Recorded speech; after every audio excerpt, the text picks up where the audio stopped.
Now here at the center of the book, we find a long description of one of Israel's annual feasts, the Day of Atonement. Odds are that not every Israelite's sin and rebellion would be covered through the individual sacrifices. And so once a year, the high priest would take 2 goats. One of these would become a purification offering and atone for the sins of the people. And the other was called the scapegoat. The priest would confess the sins of Israel and symbolically place them on this goat, and then it would be cast out into the wilderness. Again, this is a very powerful image of God's desire to remove sin and its consequences from his people so that God can live with them in peace. Leviticus 16. The Lord spoke to Moses after the death of the 2 sons of Aaron, when they drew near before the Lord and died. And the Lord said to Moses, "Tell Aaron your brother not to come at any time into the holy place inside the veil before the mercy seat that is on the ark, so that he may not die. For I will appear in the cloud over the mercy seat. But in this way Aaron shall come into the holy place. With a bull from the herd for a sin offering, and a ram for a burnt offering, he shall put on the holy linen coat, and shall have the linen undergarment on his body, and he shall tie the linen sash around his waist, and wear the linen turban. These are the holy garments. He shall bathe his body in water, and then put them on.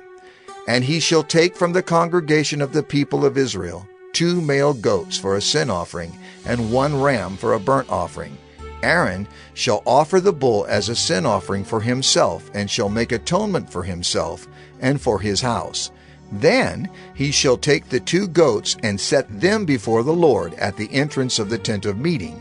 And Aaron shall cast lots over the 2 goats, 1 lot for the Lord, and the other lot for Azazel. And Aaron shall present the goat on which the lot fell for the Lord, and use it as a sin offering. But the goat on which the lot fell for Azazel shall be presented alive before the Lord, to make atonement over it, that it may be sent away into the wilderness to Azazel. Aaron shall present the bull as a sin offering for himself, and shall make atonement for himself and for his house. He shall kill the bull as a sin offering for himself, and he shall take a censer full of coals of fire from the altar before the Lord, and 2 handfuls of sweet incense, beaten small, and he shall bring it inside the veil, and put the incense on the fire before the Lord, that the cloud of the incense may cover the mercy seat, that is, over the testimony, so that he does not die.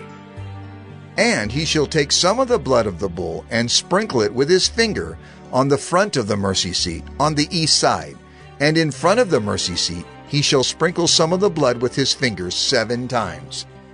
Then he shall kill the goat of the sin offering, that is for the people, and bring its blood inside the veil, and do with its blood as he did with the blood of the bull, sprinkling it over the mercy seat and in front of the mercy seat. Thus he shall make atonement for the holy place, because of the uncleannesses of the people of Israel, and because of their transgressions, all their sins, and so he shall do for the tent of meeting, which dwells with them in the midst of their uncleannesses.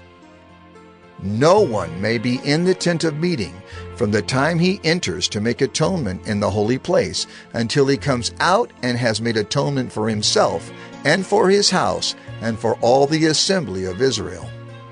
Then he shall go out to the altar that is before the Lord, and make atonement for it, and shall take some of the blood of the bull and some of the blood of the goat, and put it on the horns of the altar all around. And he shall sprinkle some of the blood on it with his finger 7 times, and cleanse it and consecrate it from the uncleannesses of the people of Israel.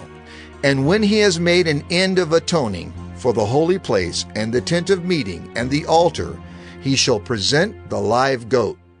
And Aaron shall lay both his hands on the head of the live goat, and confess over it all the iniquities of the people of Israel, and all their transgressions, all their sins. And he shall put them on the head of the goat, and send it away into the wilderness by the hand of a man who is in readiness. The goat shall bear all their iniquities on itself to a remote area, and he shall let the goat go free in the wilderness. Then Aaron shall come into the tent of meeting, and shall take off the linen garments that he put on when he went into the holy place, and shall leave them there. And he shall bathe his body in water in a holy place, and put on his garments, and come out and offer his burnt offering, and the burnt offering of the people, and make atonement for himself and for the people. And the fat of the sin offering he shall burn on the altar. And he who lets the goat go to Azazel shall wash his clothes and bathe his body in water, and afterward he may come into the camp. And the bull for the sin offering and the goat for the sin offering, whose blood was brought in to make atonement in the holy place, shall be carried outside the camp. Their skin and their flesh and their dung shall be burned up with fire. And he who burns them shall wash his clothes and bathe his body in water, and afterward he may come into the camp. And it shall be a statute to you forever, that in the 7th month, on the 10th day of the month, you shall afflict yourselves, and shall do no work, either the native or the stranger, who sojourns among you. For on this day shall atonement be made for you, to cleanse you. You shall be clean before the Lord from all your sins. It is a Sabbath of solemn rest to you, and you shall afflict yourselves. It is a statute forever. And the priest, who is anointed and consecrated as priest in his father's place, shall make atonement, wearing the holy linen garments. He shall make atonement for the holy sanctuary, and he shall make atonement for the tent of meeting, and for the altar, and he shall make atonement for the priests, and for all the people of the assembly. And this shall be a statute forever for you, that atonement may be made for the people of Israel, once in the year, because of all their sins. And Moses did as the Lord commanded him. Leviticus 17.